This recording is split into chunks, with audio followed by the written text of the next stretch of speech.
very good morning this Tuesday, cold Tuesday morning from wherever you are joining us from on radio and Family TV.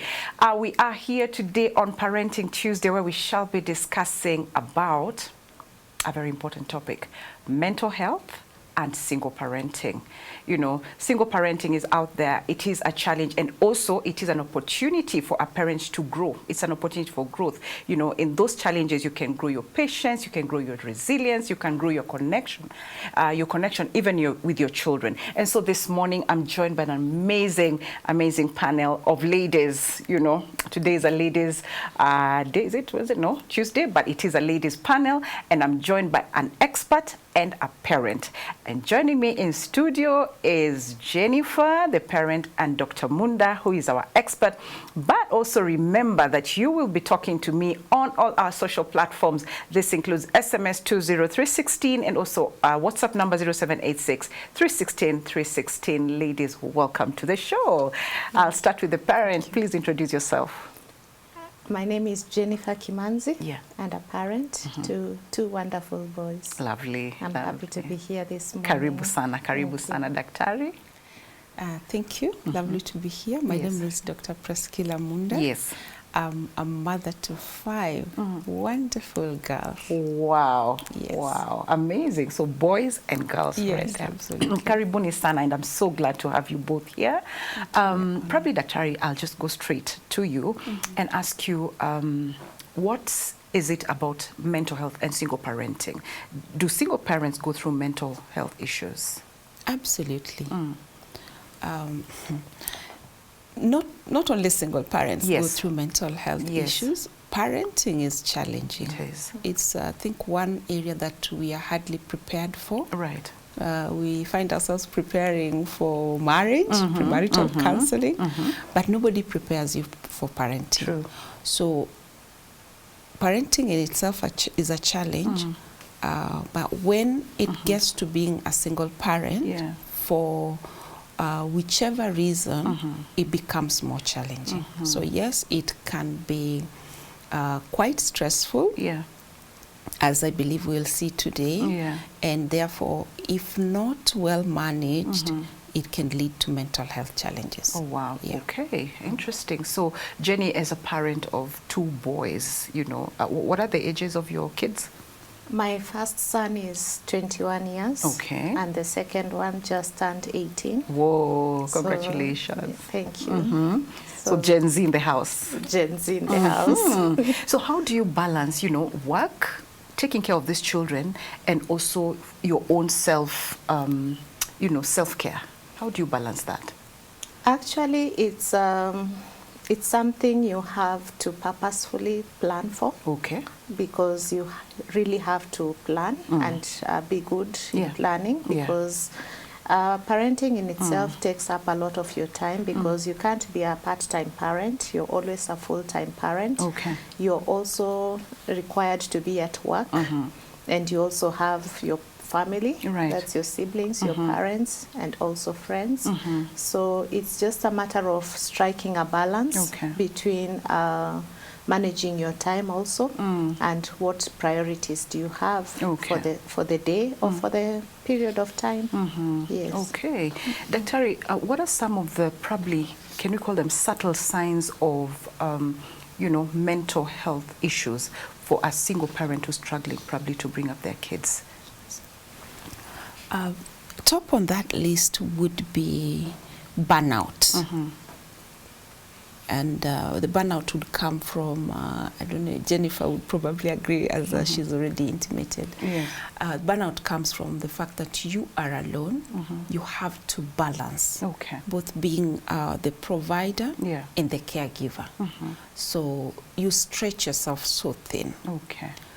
So if you don't purpose to take care of yourself, you can find yourself being burnt out. And then, of course, that burnout comes from overwhelm, like having too much on your plate. Then it can escalate, if not well managed, into stress, you know, different levels of stress, which again, if not, you know, snipped in the bud, can lead to other psychological disorders such as anxiety, because you'll be anxious about so many things.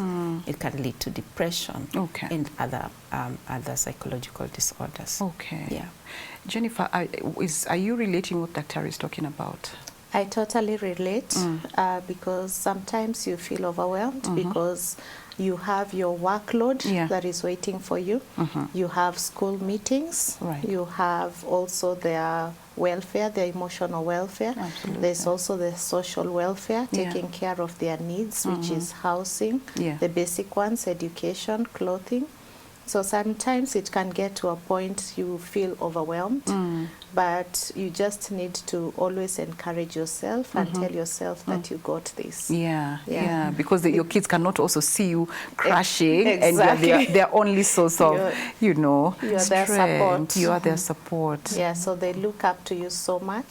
So that in itself also should like give you courage to face the challenges head on. Okay. Yes. I love what you said, challenges head on, because we're coming to those challenges that probably you've been going through. But back to you, Daktari, what are some of the emotional, you know, because I'm sure your emotions here are at play, Jennifer, you know, all that, the stress and all. How can she probably like be resilient to those, some of those issues that probably she's going through? Okay. The best, what I would say, what I would encourage parents because of the overwhelm, first is to be self-aware. Yeah. Be in touch with your emotions. Know where you are at any point. Okay. Yeah. So that you can be able to notice what is going on today. How am I feeling today? Right. With the business of the day that is ahead of me, how am I feeling? Am I able to manage? And what has changed or what is changing? Yeah. Why am I feeling the way I'm feeling today? Why did I wake up feeling tired? I didn't want to get out of bed. So top on the list is being aware of yourself, your emotions. Okay. And besides that, I would encourage also being aware of your thoughts. How are you thinking? You know, there's something that we call mindfulness, being aware of your thoughts. Yeah. Thinking about what you're thinking about. Yes. So are you finding yourself marinating in some negative space or negative thoughts? Yeah. Because that determines the course of actions, and it also determines your emotions. Okay. Yeah, it determines your emotions, which can lead you to engage in some negative, maybe coping mechanisms. Right. Yes. And Jennifer, what are some of those challenges? Because you've mentioned probably one, but what are some of them that you go through? Some of the challenges is that for me, being a mother of boys, I can only like guide them, but sometimes you can't teach them to be men. Yeah. It takes a man to teach boys how to be a man. Wow. So you have like to find mentors around you and the right kind of mentors to mentor them into being the kind of boys or men that you want them to be. So you really have to scout around for very good family members who can guide them in that area, because sometimes you don't know, like one time my son told me, you don't know how I feel. Wow. So when it gets to that point, it is only a man that and can. Indeed, it's true. You actually don't know. Yes, I don't know because I'm in touch with my feminine side. Yes. I don't know how it feels like to be a man and the challenges that they go through. It's only something maybe I have read in school or maybe through social media. So it's actually good to look for mentors to mentor them in the right manner. So that way you're able to know that they're in the right hands.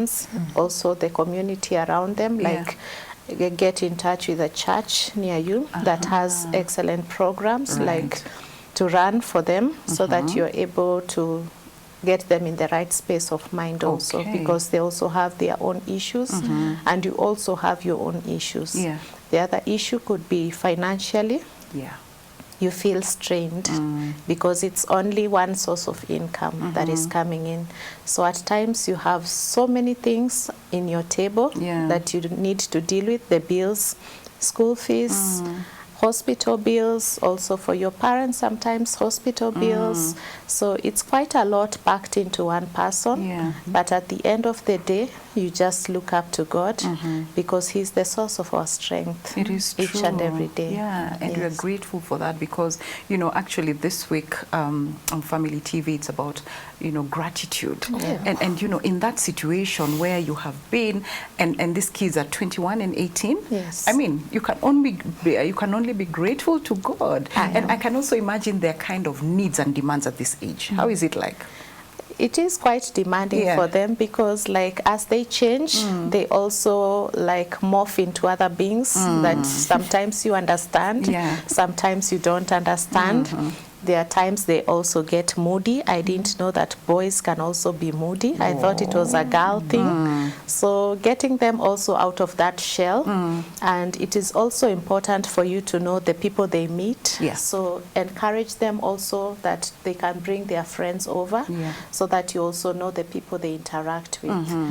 So they also have a lot of social interactions, going to the movies, going for lunches. And that's money. That's another financial aspect of it. And you know, they are also concerned about how they look. Absolutely. At that age more. Okay. No, so you've talked about the mood part of it, and it's a question I was going to still pose to you, Daktari. Like, does this kind of a situation or household affect a child's or children's, you know, mental health? Absolutely. Because I can imagine back to you, like her situation. There is no father figure. These are boys, so I can only imagine the kind of questions you have had to deal with over the years about the father. Yes. So, or why is there no this? Why aren't we having this? So that can affect the emotional needs of the children. Yes. So in a single parent household, there are always these questions that are unanswered for the children. So it also calls on the parent to step in a big way. And to even have a deeper understanding, so that the parent who is there can step into that gap. Yes. And that also calls on the parent to be emotionally stable, because you cannot give what you don't have. You cannot pour from an empty. Exactly. Yeah, because the children, as they grow up, you are the model. So they are coping, or they are coping from what they are seeing. So if you're not stable emotionally or in any other way, we take a lot for granted in parenting, but we need to remember that they watch everything you do. So I can only imagine how the balancing act must be, how difficult it must be. Yes. Okay. And also, I'm just thinking, these kids are there, and probably sometimes the mother may be overwhelmed, you know, from the office, back home. She also needs time for her, you know, she needs time for herself. So what are the, you know, signs that probably a child may be going through mental health challenges, but the parent is not able to know, or what should she look out for? What we are called upon to look out for is any significant changes. Any shift. It can be shift in the moods, it can be shift in energy, it can be shift in behavior or changes in behavior. Something that was not there, because as a mother, you know your children. As a parent, you should know our children. And I like what she said earlier. You have to be present and you have to be intentional. Because if you're not present and you're not intentional, they'll pass you by. You'll miss the signs. It will be happening right before you, and you will not see it. So any significant changes that happen or that occur in your children, if you are alert, when you notice them, you should you should pursue and want to know more about it. Yes. Okay. Jennifer, has there been an incident or a time that you just felt, I'm overwhelmed, and what did you do about that? It happens, if I can say, most of the time. Yeah. You really feel overwhelmed. But I have learned that I can connect with God in such moments. Right. You can connect with family in such moments. There are moments you just pick your phone and call like your siblings. Yeah.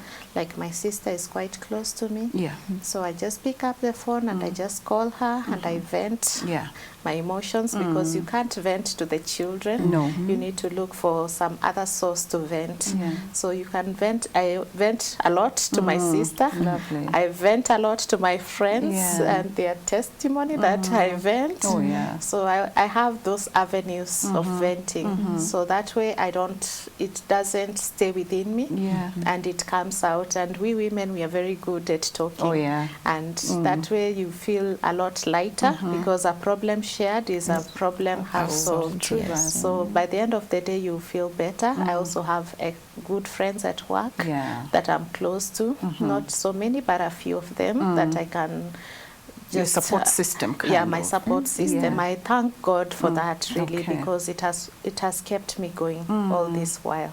I love that, because there's a parent I was hosting here, and it was a couple, and the lady says, you know, when I get home, and these are parents at 2 households home, but you also get overwhelmed. And she says, the first thing I do, when we get into the compound, I sit in the car and I decompress there, because I don't want to take all my frustrations to my children. And these are children who, you know, have both parents, so I can only imagine. And you know, but Daktari, there are people like probably Jennifer who are out there, single parents, fathers, mothers, and you know, they feel so judged. I don't know what advice you'd have for such people, because we are quite judgmental as a society. Absolutely.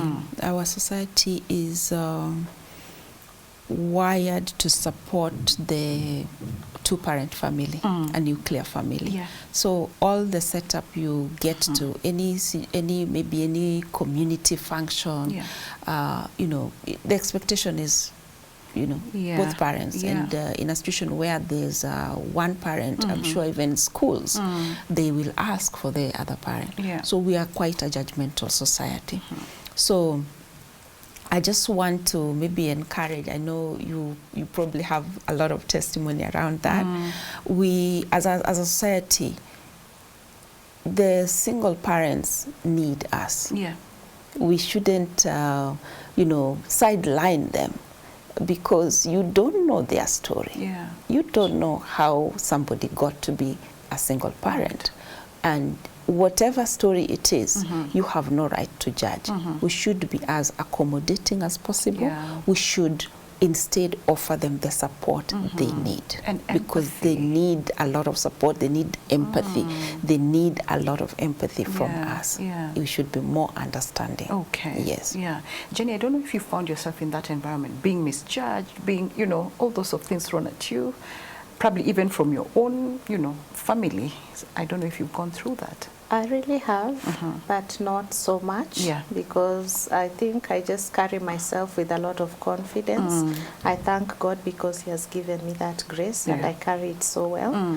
So, but I think the community has judged single parents wrongly. And unfortunately, some of the times it comes from the faith, from the group of faith, that is the church. Where we are supposed to find solace, and unfortunately that is where we are judged the more. I think the schools have been accommodative, but the churches have not. And also maybe the communities where we stay, sometimes they ask, why do we have only one parent? But at the end of the day, it's your journey. I know. So you have to walk it, and you have to face it.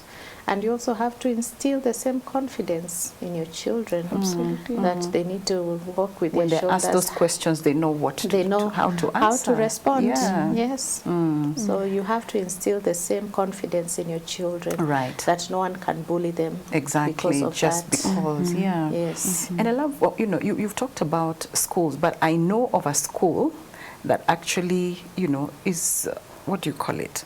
They just, if you're a single parent, then your child cannot be taken into that school. it's quite unfortunate, and it was a big conversation at some point, you know, and it is something also that should be brought to the table of the Ministry of Education, because I don't think it's fair. Okay, and so now we're going to take a very short music break, but we'll be right back with more on single parenting and mental health. Please keep talking to us, your comments, your questions on 20316, or WhatsApp us on 0786 316 316, and we are here to answer your questions and to give it to you. This morning we are discussing about mental health and single parenting. We are grateful to God for this day that He has given unto us to even just have this opportunity to discuss such a topic and encourage someone wherever they are watching us or listening to us. And Daktari, before the break, we were to go into the support system. What kind of support should, you know, the people around a single parent give to them? She already talked about some of them. I liked what she said, right? What Jennifer said about having, you know, like family. Right. So the family should come in quite strong. And we don't take it for granted. It's not all family that is going to be supportive. You may find even support much more support amongst your friend than family. Yeah. So the community around us, around the single parents, should come in strong. Okay. And we were talking earlier about being judgmental. Yeah. Because that's one of the ways that the single parent families feel, you know, like rejected, social rejection. So when we offer them support, when the community around them offers them, accepts them, then they will feel less rejected. They will feel part of that community. Okay. Some other things that we could do as a society is not every single parent is in a position to maybe fully support themselves. There are a lot of single parents that are struggling, like Jennifer was mentioning earlier. Remember, you have all these responsibilities on your head. Yeah. You are the one person who has to think of rent, think of the education, think of health, the health of your children and yourself as well. Yeah. So in a case where the single parent families need economic support, we should look for ways of, you know, empowering them so that we can help to share that burden. Okay. There may also be single parents who need legal support and maybe they can't afford it. Okay. Like cases where there's custody issues, maybe child support issues. So in such a case, as a society, if they don't know where to go, we may be called upon to guide them on where they can get the help they need. Yeah. Considering, of course, I'm having at the back of my mind that they may not be able to afford the services at some time. Okay. Another way we can support them is ensuring that they can access mental health services. Okay. By connecting them to different maybe institutions that offer mental health services at affordable rates. Right. Yeah, because economic affordable rate. I like that. Yeah, affordable rate. Yeah, because mental health services can also be quite pricey. Yeah. Especially when you're looking at it from a professional perspective. Okay. So we could maybe guide them to find affordable mental health services. Okay. I know there are quite a number of institutions that offer free mental health services.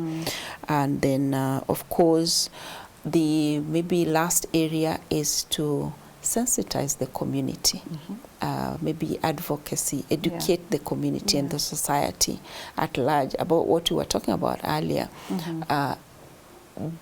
So that we are not stigmatizing single parenthood, because, like I mentioned, we don't know anybody's story, and whatever story they have, we don't have a right to judge. Absolutely. So creating that awareness that single parent families are families.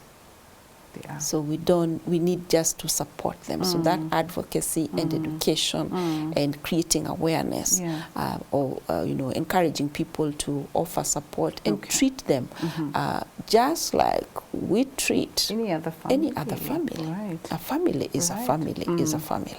Yes. And I like what you've mentioned. About seeking help as a single parent. I think people just imagine it is okay. You have your own frustration, especially for men. Probably they're the ones who may not even go looking for that help. So I like the fact that you've encouraged people to come out, and the single parents to come out and look for that help at affordable places. Jenny, this is about mental health. What are some of the ways that you just take care of your mental health? It's diverse actually, because the moods ranges and also the emotions are quite different. So sometimes you could decompress by, like you talked about, your friend sitting outside. So sometimes you can take walks. I like taking walks. Sometimes I can go to a place like Karura for just a morning walk. Nice. And it also doubles up as a prayer walk. So you're walking as you pray also, and it also helps you to like offset what you have in your mind and what you have in your heart. So that is also one way. The other way is that we also have counselors at work. So sometimes you reach out to them and you tell them this is my issue, and they also like counsel you on how to walk you through. At church also we have like pastors who double up as professional counselors. So that is also a tool that I use often. And I also use it for my sons because they're also going through their own issues. Like Daktari had mentioned earlier, you look at the symptoms and sometimes they're acting up.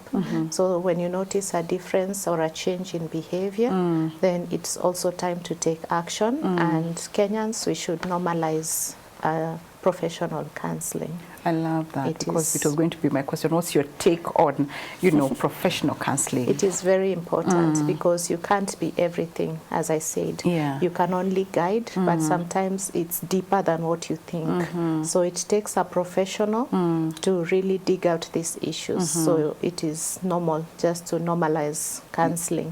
If you can afford it, please go for it. Okay. Yes. Sometimes people talk about raising girls. Actually, it's good that, Daktari, you have girls, Jennifer, you have boys. Is there a difference in parenting these children in whatever, environment, whether it's a two-parent household or a single? Is there a difference in raising boys and girls? I would say yes, but I would not know because I can only compare from what I'm seeing and from the experiences that I've had. Let me talk from my own experience. You have to be ready to deal with a lot of emotions. Oh, a lot of emotions, and the mood swings, and the different times of the months. You experience a lot of emotions. So you have to be ready for that. I don't know how is it with boys, but I've heard Jennifer also mention that they also have their emotional needs. Yes. So they may have their differences. And as a parent, you should be attuned to each of your children. Even amongst the different children, they're still different.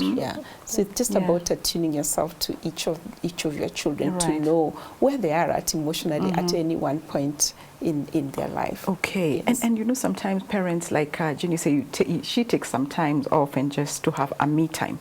Do you know there are parents who feel guilty about doing that? They feel they're abandoning their children. What's your advice to such parents? We need, like Jennifer said, we need to normalize me time. And, from a psychological perspective, if you're not emotionally well, if you're not physically well, even economically well, you cannot pour from that cup. You can't. You cannot pour what you don't have. So, and the only way you get to refill or refuel is by you taking time aside. Maybe asking yourself, where am I at? With regard to maybe my finances, with regard to my emotions, with regard to my physical health. So taking the me time is what would allow you that quiet moment. I like what Jennifer said, that she takes, walks. Yeah.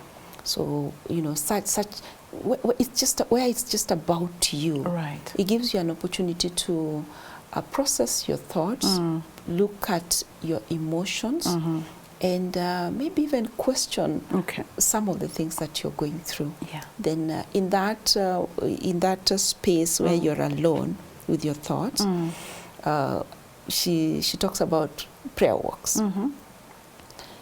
You will get to understand and find your grounding, and maybe even find solutions to some of the challenging problems, or if you don't find solutions, know where to go next. Yes, so it's important.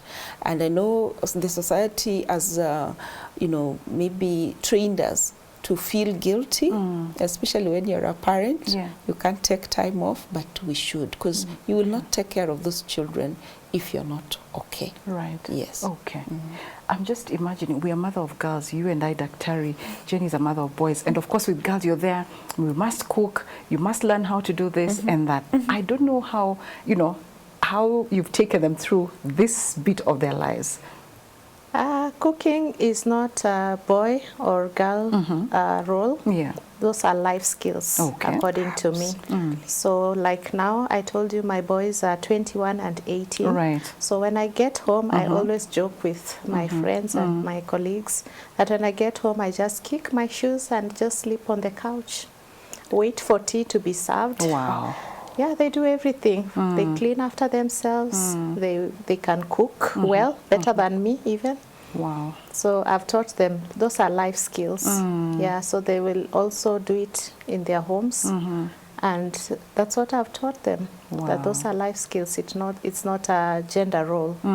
It's just So you just train them like any other, it doesn't matter, boy or girl, you do what you have to do. How do they take that? Actually, they took it positively. I think the people around me were the ones like, and you're doing a little bit too much. And I was like, no, because my upbringing, my mom, she taught my brothers how to cook. My brother can cook better chapati than me. I know he's watching and he's laughing. He's a better chef than me, actually, as far as chapati is concerned. So to me, this just came naturally, that I should train them to do what I was also trained to do. So we had duties in our home to clean, to cook. Yeah, so it's just... I love that. Those are life skills. Yes. I'm happy for their future partners, to have such a man. That is fantastic. Doctor, you find sometimes, like as a parent, Jennifer, for example, you just want to be a super mom, because you don't want to let these children down. What's your guidance on that? Because you want to do everything. Like you have to be there, you have to do everything. Just you're a super mom. It has both its positives and the negatives. Right.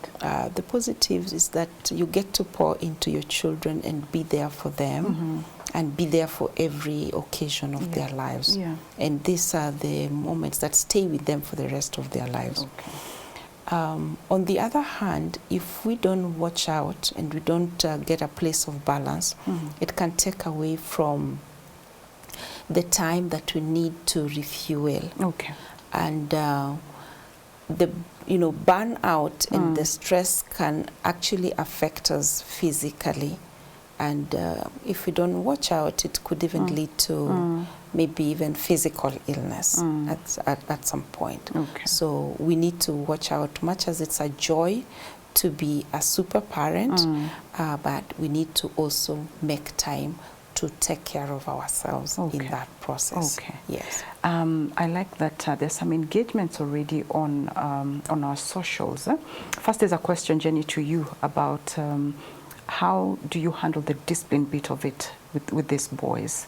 Because sometimes they're grown. I'm sure they're taller than you are. So, someone is just asking, how do you handle the discipline, the fact that they even notice that you're very close to your sons? Discipline is like a double-edged sword. It can be good or it can be a bad tool. So when they were much younger, the Bible says that you should not, you should use the cane to remove foolishness from the children. And I took that quite literally. Okay. Yeah, if they were misbehaving, then I would nanyorosha. So, but when they got to a certain age where you need, like we say, these are Gen Zs, converse with them now a you're lot. talking and a lot. It's important to understand them from their level, right, and also for them to understand you at your level. Okay. Communication is a two-way process. Wow. So you have to communicate and make sure that you are understood. Okay. You can also communicate the consequences. Like sometimes they can say they are going out with their friends. So I want to know which friend are you going out with? Right. Where exactly are you going out? Correct. What time are you going to be back?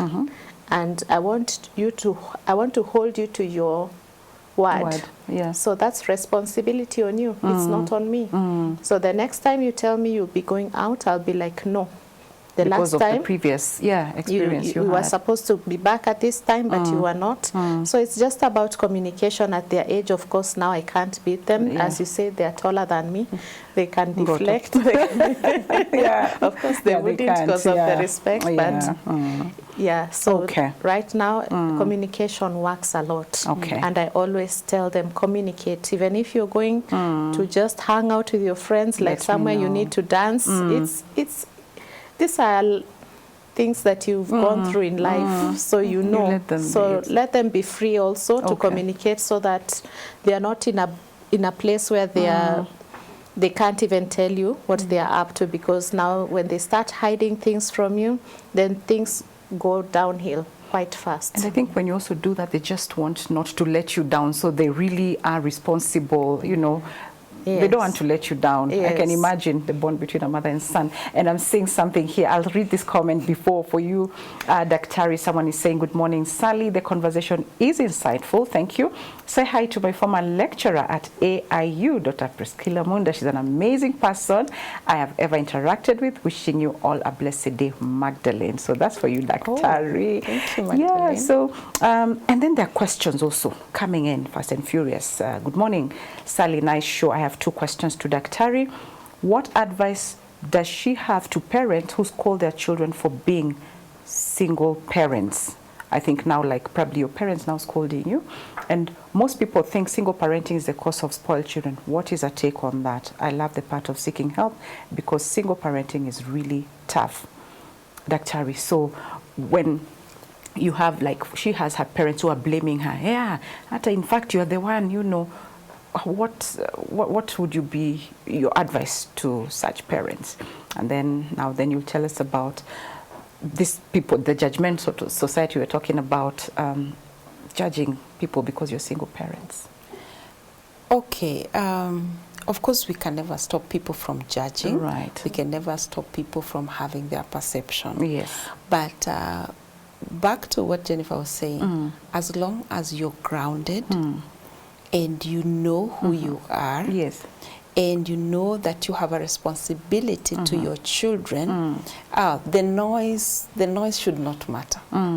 Just focus on taking care of your family, taking care of yourself and your children, and being there for your children. Whether it's your parents who are making noise and yelling at you, whether it is the society, just focus on the important mission that you have on this world, to raise the children. Fantastic. Still, we keep running here. Hi, Sally, I love the show. Big up to Jennifer. What a wonderful mother she is. She's raising her sons not just as men, but as humans. I love the part of her teaching them that cooking is for everyone. She's a world-class mom. And I can see that bringing tears to her eyes. This is so, even me, I'm so touched. Thank you so much for that compliment. It is indeed something. I don't know how you feel about that. I've had that a lot, and it's, I cannot brag that it's by my own strength. It is God. Okay, I love that. Daktari, sometimes you find that, you know, you have children of a single parent coming from a single home, and the bullying, even in schools. What would you, now you're speaking to the child now, not the parents. What is your advice to such children?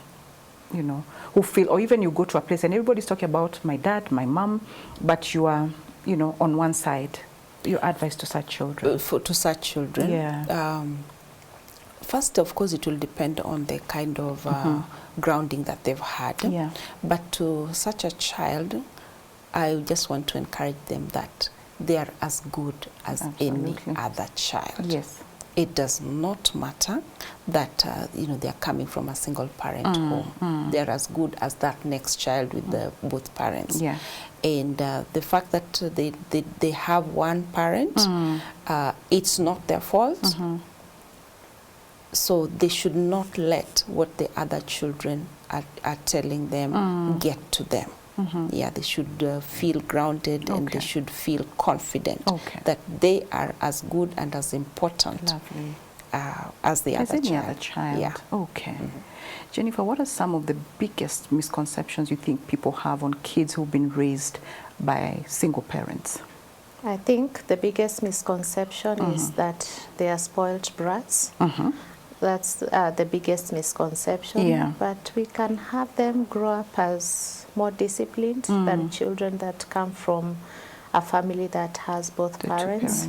So it's just a misconception that people have, or maybe they think that you're the bad person because you chased away the other person that was supposed to be part of this family. Yeah.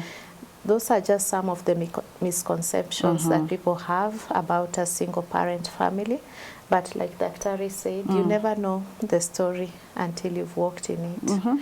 Yeah. So those are just misconceptions. But ideally, at the end of the day, you should teach your children that it is okay to have one parent. Okay. It is okay to look up to other people as mentors. Okay. There's nothing wrong with that. It's not a stigma.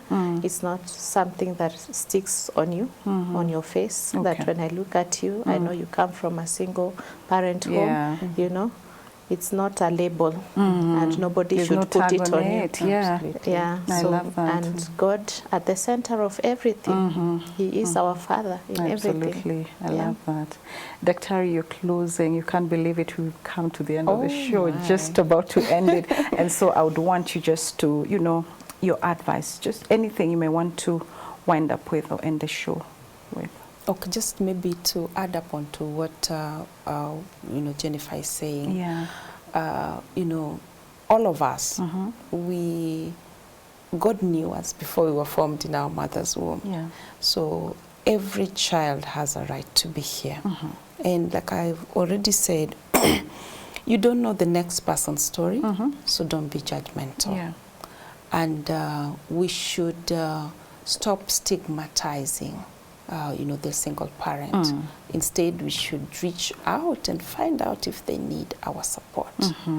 And then we should also, as a society, create opportunities for those single parents who are struggling to lift them up. Because there's that single parent who doesn't even have a job, who doesn't have a source of income, yet they find themselves in that situation. So we should look out for those single parents so that we can give the children from the single parent family as much an equal opportunity as possible. Speaking on mental health as well, we should normalize seeking mental health. And maybe something that we have not spoken about, the single dads. Yes. Single dads, you know, they're stigmatized, and maybe they are it's even assumed that they can't be a good parent, good caregivers. So the same line of you know, conversation, we should not stigmatize any single parent, whether it is a woman or a man. I love we should support them instead. Oh, fantastic. And I love that you've talked about just looking out for these people, and especially now that we're going into the festive season, you know, let's look out for our friends, let's look out for our neighbors, people who are in that situation and environment. So I love that you've mentioned that to our viewers and our listeners. Jenny, your closing remarks. Mine would be to say that prioritize your mental health. God first before anything else, and also normalize seeking help. It is not a bad thing to say no. just don't feel guilty about it. If you know your intentions are pure, you're right. Say as many no's as you possibly can, and also plan properly, because finances can also bring you a lot of weight. Okay. So learn to plan and cut down your expenses as life moves. Fantastic. I mean, that comes straight from the horse's mouth, the person who's the wearer of the shoe. And thank you so, so much. Unfortunately, we have to come to the end of this amazing, beautiful conversation. But I want to believe that sometime my director may allow us to have a part 2 of this. It was quite interesting. But thank you so much for your time, for watching. Thank you so much for your comments and compliments to my panelists this morning. I also want to say a big, big thank you to our donors, people who keep us on the airways, people who've been working with us. We just want to say thank you so much and God bless you. And if you're there and you feel that God has touched you in any way to just bless us, to just keep us, in the airways, to keep Jesus there, to give you this clean content, please send your donations to paybill number 316 and the account number will be your telephone number. Asanteni sana. God bless you and keep you until tomorrow when we'll be talking about financial matters. It is about wealth, growing wealth. Thank you and have a good day.